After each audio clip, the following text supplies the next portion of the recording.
అంతర్గత కలహాలు రావడంతోనే కేటీఆర్ డైవర్షన్ పాలిటిక్స్ చేస్తున్నారన్నారు ఎమ్మెల్యే మధుసూదన్ రెడ్డి. సీఎం రేవంత్ ను కేసులో ఇరికించేందుకు బీఆర్ఎస్ బీజేపీ ప్రయత్నాలు చేస్తున్నాయన్నారు.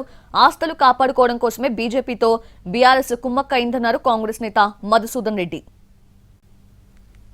మమ్మల్ని ఎందుకు లాగుతా ఉన్నారు? అందులో ఆమె ప్రశ్నించిన ఏవైతే క్వశ్చన్స్ వేసిందో ఆ క్వశ్చన్స్ మీద మీరు ఆన్సర్ చేస్తే ఈరోజు మీరు పెట్టిన ప్రెస్ మీట్కు ఒక సార్థకత ఉంటుండే. కేటీఆర్ గారు, మీరు ఆ ఇష్యూను డైవర్ట్ చేయడానికి మీ చెల్లెలు రాసిన లేఖ, మీ అంతర్గత కళాల విషయంలో మీకు బీజేపీతో ఉన్న దోస్తానను బయట పెడుతూ రాసిన లేఖను గురించి మీరు సమాధానం చెప్పడానికి తప్పించుకో